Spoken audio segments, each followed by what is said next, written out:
Hey y'all, what's up? It's your boy Evan here. Welcome to the Cartoon Block. Today we have guest artist Andy Smith showing us how he draws Lord Zeus from the comic Dread Gods. Let's check it out. Today I'm going to be doing a drawing of Zeus. Zeus is the four-armed god in a book called Dread Gods that is produced by Ominous Press, a comic book company I'm a partner in. Zeus is a really big dude, so he's going to take up most of this drawing space on the paper. I'm using a lead holder with HB lead. I always start with the torso and then go to the head and then the arms. You can see I'm sketching in the arms now, the top arms out of the four that he has. He's kind of raging here. He's a little angry. Zeus isn't a happy fellow. So here I am sketching in the arms. I always start with basic shapes, cylinders, and such, because the basic shapes are the foundation of any good figure drawing. Now I'm sketching in his top pectoral muscles. He has two sets of pectoral muscles, once again, because he has four arms. So I'm sketching those in lightly. Once again, trying to pay attention to the basic shapes and the anatomy as I go along. Here we've progressed forward to where his lower body is coming into shape better. His lower torso, I should say. That's his latissimus muscle I just did. Now I'm drawing the little bit of his legs that you'll see. You're not going to see too much of his legs.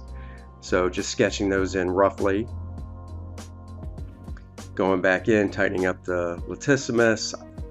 Zeus is such a big guy, the anatomy is very important, so I really try and focus on good anatomy when I'm drawing. I'm an anatomy buff. Sometimes my obsessive compulsive disorder gets the better of me and I'll spend extreme amounts of time on one part of the body. But with this being a sketch, I'm just trying to, do something that's kind of cool and get it down to show you my process. It's pretty sketchy. My stuff is kind of loose at first, but I'm just trying to get the drawing down. I was working on his hand and a fist there. I'm working on his forearm here. His other hand clenched in a fist coming forward some, getting the fingers down and the knuckles. But you can see the underlying basic shape that I started with, and then I'm just cutting into it for the fingers and the rest of the hand, the underlying palm that you can't see. The bones on top of his hand. Now going back into his forearm. I've progressed a little further on the sketch. I'm tightening up the forearm that's raised above his head, his right side, our left, going back into the pecs. And I'm just trying to tighten the drawing up, adding a little more muscle details as I go along. It still has a little ways to go before it's ready to ink. Sketching in his hand here.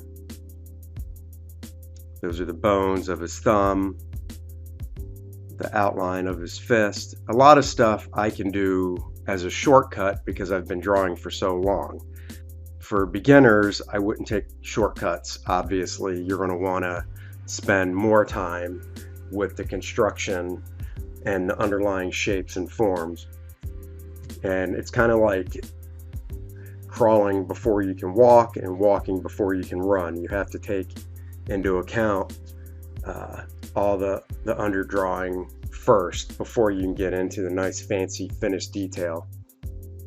Zeus doesn't wear much in terms of a costume. He has these cool shoulder pads and arm bands, and he has a band that goes around the top of his hand and underneath his palm. And he pretty much has a belt that has a different type of shape to it. And that's about all he wears. He has pants, of course, which if this was going to be color, you'd be able to see. But I'm just sketching in the details of his shoulder pads. I'm almost at the stage where I'm going to start inking the drawing, but I need to get in the shoulder pads first before I can do that, just the finished costume details. And once those are done, I can start inking it. I like to tighten up the face a little more than anything else before I start inking, because the face is one of the most important things on a figure. It's something that we as people are used to looking at every day when we talk to people, so you want to make that nice and tight. Now I'm starting the inking using a Pentel Stylo sketch pen. It's kind of like a nib. It has a little flex to it depending on how much pressure you apply, but not too much, so I don't apply a lot of pressure. It's really good for fine details, so I'm kind of just outlining different areas of the figure, and as I go through this you'll see time jumps because it's just a lot of outlining with this pen that I'm doing. I like to work on the head as one of the first areas because once again it's the most important, and I like to just get that out of the way.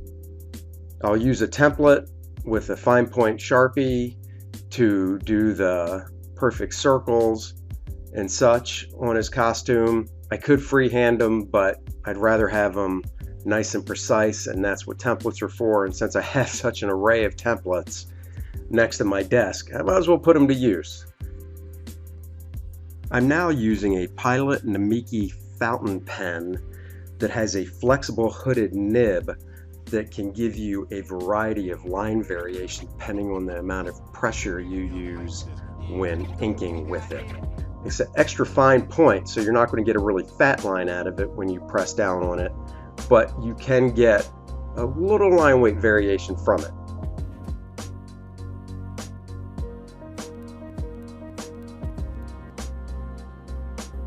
Now I'm using a Faber-Castell Pitt brush pen to kind of lay in the chunky black areas for the shadows on his body. Once again, he's a very large guy, big muscles, so this will really help define the muscle and anatomy on the figure. As the drawing comes along, you'll definitely be able to see the different cuts and striations in his muscles. We're a little further along. You can see I've added some more shadows underneath his arms, on the bottom of his triceps. I'm trying to define more of the muscles on his forearms and his hands. You can see I've delineated his chest, pectoral muscles. When I say the figure is cut, what I mean by that is you can see more of the individual striations in the individual muscles. So for instance, his pectorals, you can definitely see some more of the cuts that make up the mass of the pectoral muscle. Those are the side little ribcage serratus muscles I've indicated. Now I'm going in and defining his abdominal muscles to really show that this is a really ripped big guy. If I smoothed him out more, and what I mean by smoothing him out would be not showing nearly as many cuts on him. You know, the average person, you can't, for instance, see a six-pack, but on a guy like this, he probably only has like 2% body fat. So now I'm using the brush pen and I'm kind of beefing up the outline of the figure to give it a little weight. If I left that thin line that I originally did around the figure, he just wouldn't have a beefiness and weight to him. So by adding this thickness to the outline, it gives a sense of weight and mass to his figure, which for a big guy like this is very important. You definitely want him to have a sense of weight to his figure.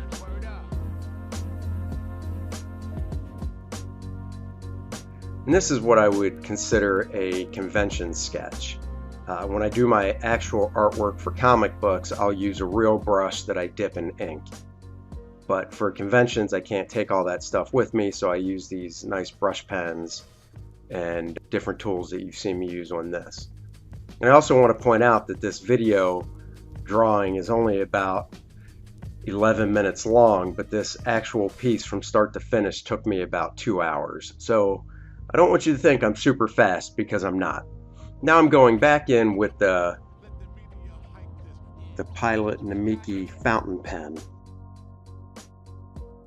and doing a little more rendering, a little fine line rendering off of some of the black areas, just to soften it some, soften the area some. You know, working on the veins in his neck because he's raging so much. Those are pulling really tight over top of the sternomastoids. Just tightening up a little rendering. You can see the fine lines that I did with this pen. Yeah, I'm just kind of doing last touch-ups and cleanups.